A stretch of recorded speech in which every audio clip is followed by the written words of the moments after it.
రాత్రి కాలంలో పాదసన్నిధికి వచ్చి ఉన్నాము. మీ పాదవద్ద స్తుతించడానికి, ప్రార్థించడానికి, నామాన్ని గర్వపరచడానికి నిలిచిన వెనకని బట్టి పొందిన స్తోత్రాలు నాయన. అయా వాక్యం గారు మాతో మాట్లాడండి. అయా నీ వాక్యం నాయన అయా అనేక హృదయాలు కార్యం జరుగుతానికి, అనేక హృదయాలు చెప్పడానికి, అనేక హృదయాలు అయా వాక్యానుసరంగా పెరగటానికి సహాయం దయచేయండి. హృదయమైన పలుకుల వాటిని దాచుకొని వారి ప్రకారం జీవించగలిగే భాగ్యం దయచేయండి. ఈ శబ్దంగా విన్న బిడ్డలు కూడా దీవిని ఆస్పదాలకు దయచేయండి. నేను నీ కృపాక్షేమం, నీ కృపా సమాధానంతో నీకు బలపరచమని మా ప్రియుడు మా ప్రాణాలని శ్రేష్ఠులను పరిశీలనలో వేడుకొని ప్రార్థన చేయించున్నాను తండ్రి. ఆమేన్. ప్రియరాజునమా లేఖన భాగాల్లోని శ్రేష్టమైన మాటలు మనం చదువుకున్నాం. రోమిలకు రాస్తున్న పత్రిక 5వ అధ్యాయము మరియు వచనం చదువుకున్నాం. 5వ అధ్యాయం 1వ వచనం చదవగలిగిన వారు దేవుని వాక్యాన్ని చదవండి. రోమిలకు రాస్తున్న పత్రిక 5వ అధ్యాయం 1వ వచనం నుండి మనం చదువుకున్నాం. కాబట్టి విశ్వాస మూలముగా మనము నీతిమంతులుగా తీర్చబడి మన ప్రభువైన యేసుక్రీస్తు ద్వారా దేవునితో సమాధానము కలిగి ఉండుము. మరియు ఆయన ద్వారా మనము విశ్వాసము వలన కృపయందు ప్రవేశము గలవారమై అందులో నిలిచి ఉండి దేవుని మహిమను గూర్చి నిరీక్షణ బట్టి ఆశ్చర్యపడుచున్నాము. అంతేకాదు శ్రమ, ఓర్పును, పరీక్ష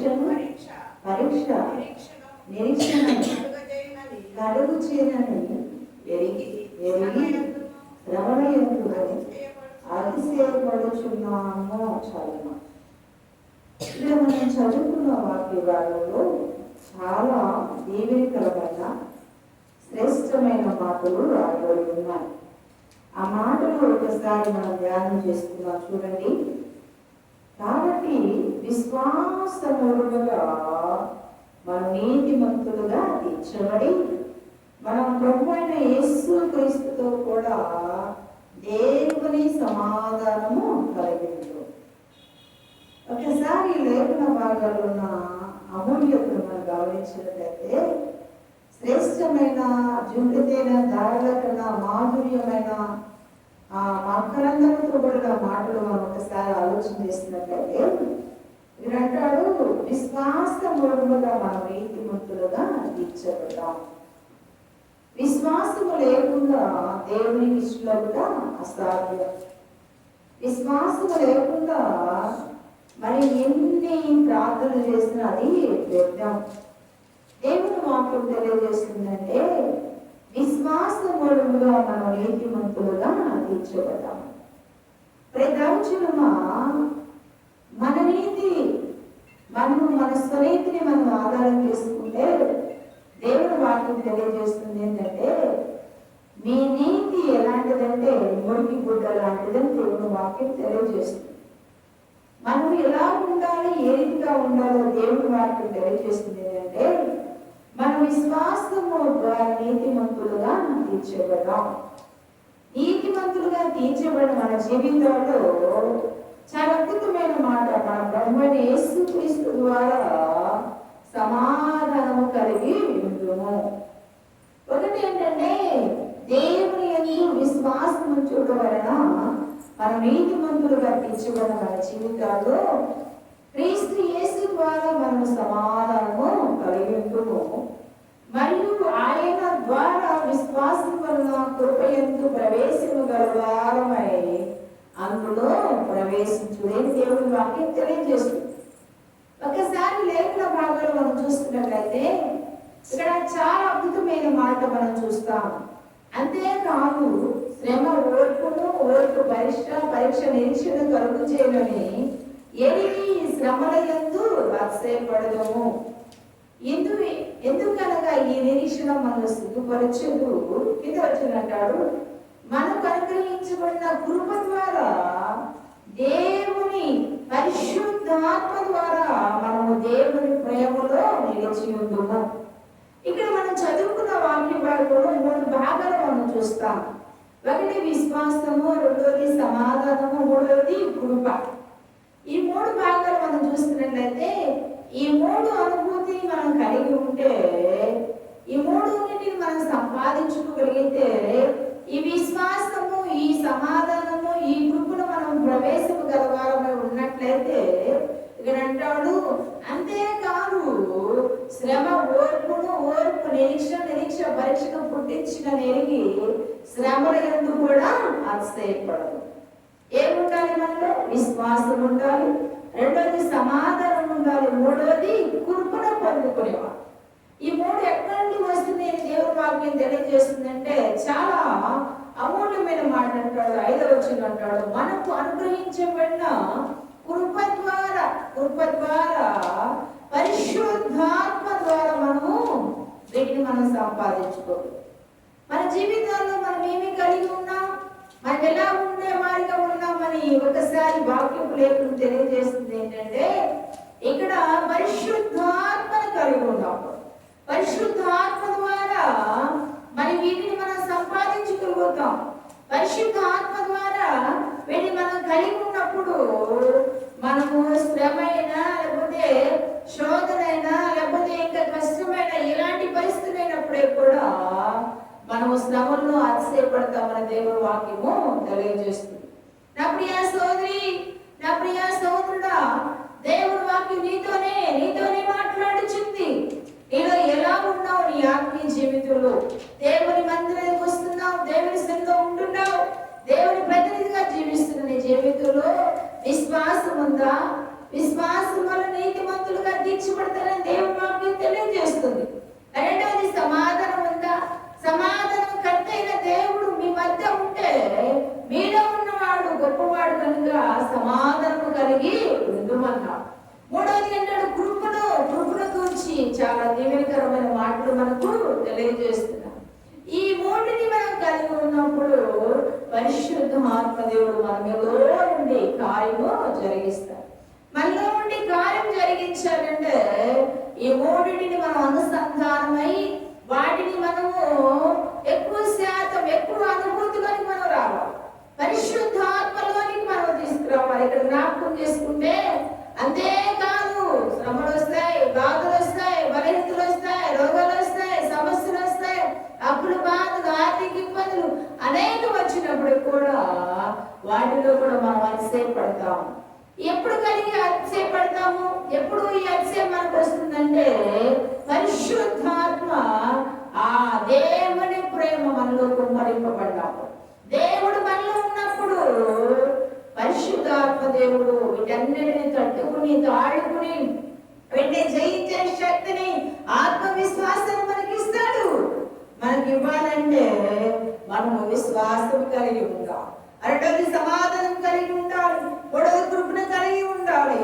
ఈ 3లో మనం నిలిచి ఉన్నప్పుడు పరిశుద్ధాత్మ దేవుడు పరిశుద్ధాత్మ ద్వారా దేవుని ప్రేమను, దేవుని మరి సత్యాన్ని, దేవుని వాక్యపు వెలుగును, దేవునిలో ఉన్న మాధుర్యం మనకు తెలియజేస్తాడు. ఆ పరిశుద్ధాత్మ ద్వారా మన జీవితాల్లో జయ జీవితం పొందుకుంటాం. అందుకే అంటాడు, క్రీస్తు యేసునందున్న వారికి ఎల్లప్పుడూ జయం జయం జయం. క్రీస్తు యేసునందు నువ్వు ఉంటే నీకు జయం వస్తుంది. జయాన్ని సంపాదించుకోవాలంటే పరిశుద్ధ ఆత్మదేవుడితో అనుబంధం కలిగి ఉంటాం. పరిశుద్ధ ఆత్మదేవుడు ద్రాకాలి, పరిశుద్ధాత్మ వరాలు సంపాదించుకోవాలి, పరిశుద్ధాత్మ పూర్ణై ఉండాలి. పరిశుద్ధాత్మ దేవుడు నీలోనికి వచ్చినప్పుడు నీ పాపము, నీ శాపము, నీలో ఉన్న ప్రతిమత బలహీనత, నీలో ఉన్న అస్వస్థత దూరం అవుతుంది. పరిశుద్ధ ఆత్మదేవుడు నీలో నుండి విశ్వాసమును, సమాధానమును, ప్రేమను, దీర్ఘశాంతాన్ని, ఆశా నిగ్రహాన్ని ఇవన్నీ నీకు దేవుడు అనుగ్రహిస్తాడు. అనుగ్రహించాలి, అనుగ్రహం పొందాలి అంటే పరిశుద్ధాత్మ దేవుని ద్వారానే జరుగుతుంది. కాబట్టి మన జీవితంలో మనం ఎలా ఉన్నామో ఒకసారి మనం పరిశోధన చేసుకోవాలి. అందుకే ఇక్కడ మనం చాలా శ్రేష్టమైన మాట 8వ వచనం చదువుకున్నట్లయితే, అయితే దేవుడు మన ఎడల తన ప్రేమను వెల్లడిపరిచి ఉన్నాడు. ఎట్లనగా మనం ఇంకనూ పాపలమై ఉండగా క్రీస్తు మన కొరకు చనిపోయాడు. నా ప్రియ సహోదరుడా, ఇక్కడ చాలా దీవెనకరమైన మాట దేవుడు తెలియజేస్తున్నాడు. అయితే దేవుడు మన ఎడల తన ప్రేమను వెల్లడిపరిచాడంట. మన ఎడల ఎవరు వెల్లడిపరుస్తారు ప్రేమను? మన ఎడల ఎవరు వెల్లడిపరిచే వారికి ఉన్నారు? ఇబ్బులోక సంబంధంగా తల్లిదండ్రుల ప్రేమ కొద్ది కాలం మాత్రమే, కొద్ది దినాలు వాళ్ళు బ్రతుకున్నంత కాలము వాళ్ళు మనం ప్రేమిస్తారు. వాళ్ళు దాడిచిపోయిన తర్వాత ఆ ప్రేమను మనం పొందుకోలేము. కానీ క్రీస్తు మనలను ప్రేమించి ఆయన ప్రేమను వెల్లడిపరిచాడంట. ఇక్కడ జ్ఞాపకం చేసుకుంటే, అయితే దేవుడు మన ఎడల తన ప్రేమను వెల్లడిపరిచి ఉన్నాడు. ఎలాంటి స్థితిలో ఉన్నాం మనం?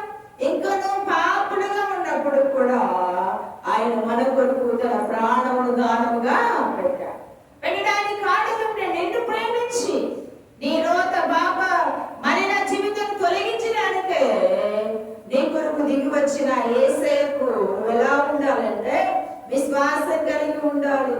విశ్వాసంతో కర్తవ్యాన్ని కొనసాగించి వాడన యేసు వైపు చూస్తూ మొదట పరుగులకు పరిగెత్తమని దేవుడు వాక్యం తెలియజేస్తుంది. విశ్వాసం మనకు ఉండాలి. రెండవదిగా సమాధానం కలిగి ఉండాలి. సమాధానకర్త అయిన దేవుడు అందుకంటాడు ఆయన ఆశ్చర్యకరుడు, ఆలోచనకర్త, సమాధానకు అధిపతి అంటాడు. అలాంటి దేవుని మనము కలిగి ఉన్నాం. మన జీవితంలో వీటి అనుభవం మనకు ఉన్నట్లయితే పరిశుద్ధాత్మ దేవుడు ఇక్కడ చాలా అద్భుతమైన మాట, మన ఎడల అనుగ్రహించబడిన పరిశుద్ధాత్మ ద్వారా దేవుని ప్రేమను వెల్లడిపరుస్తున్నాడు. దేవుని ప్రేమ ఏంటిదో పరిశుద్ధాత్మ అనుభూతిలో ఉన్న వారికి తెలుస్తుందండి. లోకస్తులకు తెలియదు ఈ సత్యం, లోకంలో వారికి తెలియదు. కనుక దేవుని ప్రేమను, దేవుని సాత్వికాన్ని, దేవుని సద్గుణాలు, దేవుని సద్గుణాలను కలిగి ఉండాలంటే నేల మట్టుకు తగ్గించుకొని ప్రభు పాదం పట్టుకొని ఆయనలో ఉపవాసములు కన్నీటి అనుభూతిని కలిగి ఉన్నప్పుడు పరిశుద్ధాత్మ దేవుడు బలాలిస్తాడు. పరిశుద్ధాత్మ దేవుడు బలాలిస్తాడు. పరిశుద్ధాత్మ దేవుడు అనుభూతులను నడిపిస్తాడు. అలా నడిపించాలి అంటే నువ్వు శ్రమల్లో కూడా ఆశ్చర్యపడతావు, శోధనలో కూడా ఆశ్చర్యపడతావు, బలహీనతలో కూడా ఆశ్చర్యపడతావు, వ్యాధిలో కూడా ఆశ్చర్యపడతావు, కష్టాలు వచ్చినప్పుడు ఆశ్చర్యపడతావు. ఎందుకంటే ఈయన మేలుకే, ఈయన మంచికే, ఈయన దీవినే, ఈ ఆశీర్వాదాలని నువ్వు దేవుని స్తోత్రం చెల్లిస్తావు. అలా లేకపోతే నువ్వు ఎలా ఉంటావంటే గుడులు బాదుకుంటావు, ఏడుస్తావు, విడపక్కలు పెడతావు. గమనించండి, భయంకరంగా వాడకేలో చెప్పుకొని ఇదిలో చెప్పుకొని గమనించండి, సమస్య ఊరంతని జాడం వేస్తుంది. అలా కాకుండా పరిశుద్ధాత్మ దేవుడు నీలో ఉంటే నీకేమొస్తుందంట? శ్రమ యందు ఓర్పు వస్తుందంట, ఓర్పు పరీక్షిస్తుందంట, పరీక్ష నిరీక్షణ కలుగు చేస్తుందంట. వాటిలో కూడా అతిశయ పడతావు. అతిశయము దేని బట్టి అతిశయం అండి? నా ప్రభు ఉన్నాడు, నాకు నా దేవుడు ఉన్నాడు, ఆయన కన్నా వినేది లోకంలో నాకు ఏది అక్కర్లేదని ఒక ఆలోచన, ఒక ఆగ్రహం నీలోకి వస్తుంది. ఎప్పుడు వస్తుందంటే పరిశుద్ధాత్మ దేవుడు ఏదో కార్యం చేస్తున్నప్పుడు ఈ కార్యము వెల్లడిపరచబడుతుంది. నా ప్రియా సోదరి, నీ జీవితం ఎలా ఉంది? దేవుని మందిరానికి వస్తున్నావు, దేవుని వాక్యం వింటున్నావు, కానీ పరిశుద్ధాత్మను పొందుకున్నావా? పరిశుద్ధాత్మ అనుభూతిలో ఉన్నావా? పరిశుద్ధాత్మను మరి ప్రార్థనా పూర్వకంగా దేవుని సంగ అనుభవించే వ్యక్తిగా ఉన్నావా? ఒకవేళ లేకపోతే దేవుడు నీతోనే మాట్లాడుచున్నాడు, దేవుడిని హెచ్చరిస్తున్నాడు. దేవుని మాటకు లోబడి, దేవుని మాటకు విధేయత కలిగి నువ్వు జీవించినప్పుడు ఆయన ద్వారా, ఆయనలో ఉన్న సత్యం నీలోనికి వస్తుంది. నిత్య జీవానికి వారసులకు దేవుడు కృపను సమాధానం ఇస్తాడు. మన జీవితాల్లో మనం ఎలా ఉన్నాం ఒకసారి పరిశోధన చేసుకోవాలి. వాక్యం వింటున్నా, ఏ శబ్దంతో వింటున్నా ప్రియా సహోదరి సహోదరుడా, వాక్యం వింటున్న ఎక్కడ కూర్చున్న ప్రతి బిడ్డ కూడా పరిశోధన చేసుకోవాలి. మనం ఎలా ఉన్నాం? శ్రమలో కదిలించబడే వారికి ఉన్నామా? శ్రమలో మరి బాధను బట్టి అయ్యో దేవుడు ఎక్కడ ఉన్నాడు, దేవుడు అంటే నాకు ఎందుకు ఈ శ్రమలు అని ఏడ్చి గోల చేస్తే బట్టి ఉన్నావా? దేవుడు ఉన్నాడు, దేవుడు నా పక్షాన ఉన్నాడు, ఆయన సహాయం చేస్తున్నాడని ఒక నిబ్రమైన మనస్తత్వం కలిగి ఉన్నావా? అలా లేకపోతే దేవుడు నీతోనే మాట్లాడుచున్నాడు. దేవుని సంగతి మీద ఉన్నావు, దేవుని వాక్యం ద్వారా దేవుడు మాట్లాడుచున్నాడు. ఈ నిరీక్షణ మనం సిగ్గుపరచదంట. ఏ నిరీక్షణ? దేవునితో ఉన్న నిరీక్షణ, దేవునితో ఉన్న అనుబంధం, దేవునితో ఉన్న సహవాసం, దేవుల్లో ఉన్న సత్యం, దేవుల్లో ఉన్న మార్గంలోనే సిగ్గుపరచదు. మనుషులు సిగ్గుపడతారు కానీ దేవుడు నమ్ముకునే జీవితంలో నీవు పరిశుద్ధ ఆత్మతో ఉన్నావు కనుక అతిశయం. అందుకే దావీదు మహారాజు అంటాడు, నేనైతే గుర్రం బట్టి రథం బట్టి అతిశయపడ్డా, దేవుని బట్టి అతిశయపడుతున్నా. లోకంలో ఉన్న వాటిని బట్టి నేను అతిశయపడతలేదు, నేనైతే దేవుని యందు అతిశయపడుచున్నా. మన జీవితంలో మనము కూడా అతిశయపడవలసింది. ఈ లోకంలో ఉన్న మేడ విద్యలు బట్టో, ఔషధీయాన్ని బట్టో, ధనకర్తలు బట్టో, ఉద్యోగాన్ని బట్టో, లేకపోతే అనుకున్న ఆస్తు అంతస్తులు బట్టో కాదు. దేవుని బట్టి అతిశయించారు. నా దేవుడు నాకు దొరికాడు, ఎంత గొప్ప దేవుడు నా దేవుడై ఉన్నాడు, అందుని బట్టి నాకు చాలా మేలు, చాలా శ్రేష్టమని మనం అతిశయపడాలి. అతిశయించే వారు ఉండాలి అంటే పరిశుద్ధ ఆత్మదేవుడితో అనుబంధం కలిగి ఉండాలి. అందుకే అంటాడు, మీరు ఆత్మపూర్ణై ఉండండి, ఆత్మను కలిగి ఉండండి అంటాడు. అందుకే దేవుని వాక్యం తెలియజేస్తుంది, ఆత్మను ఆత్ముడి, ప్రవచించే విషయంలో కానీ, ప్రార్థించే విషయంలో కానీ, దేవుని వాక్యాన్ని బోధించే విషయంలో కానీ, దేవసంలో పరిచయం చేసే విషయంలో కానీ, దేవసంలో ప్రార్థించే విషయంలో కానీ, దేవ విషయమైనా సరే మనం అతిశయపడేవారుగా, ప్రభువును స్తుతించేవారు, పరిశుద్ధాత్మలో మనము ఆయన్ని గర్వపరిచేవారు ఉన్నట్లయితే మహాగణుడు మహోన్నతుడైన దేవుడు మనం బలపరచాలంటే మన జీవితంలో విశ్వాసం ఉండాలి, రెండోదిగా సమాధానం ఉండాలి, మూడోదిగా కృపను పొందుకోవాలి. పరిశుద్ధ ఆత్మ ద్వారా ఏంటంటే మనం కలిగి ఉన్నామనే సత్యాన్ని మనం గుర్తెరగా, పరిశుద్ధ ఆత్మ ద్వారానే మనం కలిగి ఉన్నాం. లేకపోతే మనం శ్రమలు వచ్చింది అనుకో, ఆ శ్రమను చూసి బాధపడుతుంది. గమనించండి, మనము ఏదైనా రోగం వచ్చిందనుకో, రోగాన్ని బట్టి కృంగిపోతాం. మనకు అప్పుల భారం ఉంది, అప్పుల భారాన్ని చూసి వెంటనే అయ్యో నాకు ఇన్ని అప్పులు ఉన్నాయని మనకు తెలియకుండానే కురుకువాడు, లేకపోతే బలహీనమైన పరిస్థితిలోకి వెళ్ళిపోతాం. అలాంటి పరిస్థితి నీకు రాకుండా అంటే నీలో ఏముండాలంటే పరిశుద్ధ ఆత్మదేవుడు ఉండాలి. పరిశుద్ధ ఆత్మతో నువ్వు ఎప్పుడు భాషలు, ప్రవచనం, ప్రార్థన, ఆయన నీవు ఆయనతో అంటగట్టబడి ఉంటావు. 7 వారాలు ఆయనలో ఉండి నువ్వు జీవించినప్పుడు ఆయన ప్రేమ ఎడల్పు, ఆయన ప్రేమ లోతు, ఆయన ప్రేమ సాత్వికం, గొప్పతనం తెలుస్తుంది. ఆ తెలిసింది నీకు ఊరకుండానే ఉండవు. కూర్చున్నా దేవుని స్తుతిస్తావు, లేచిన దేవుని స్తుతిస్తావు, వెళుచున్న దేవుని స్తుతిస్తావు, దేవుని నామానికి మహిమకరంగా బ్రతుకుతావు. ప్రతి కార్యం నీవు తగ్గించుకుని, నేల మట్టుకు తగ్గించుకుని, ప్రభు పాదం పట్టుకొని ప్రార్థనాపూర్వకంగా ఆయన వేడుకున్నట్లయితే మహామహిమగల దేవుడు, మనోహరుడైన దేవుడు, మహామహిమగల రాజులకు రాజు, ప్రభు అయిన మహాదేవుడు మన సహాయం చేస్తాడు. అటు సహాయం అంటే కృప మనం పొందుకోవాలంటే నిత్యము ప్రార్థన సహవాసంలో కలిగి ఉంటాం.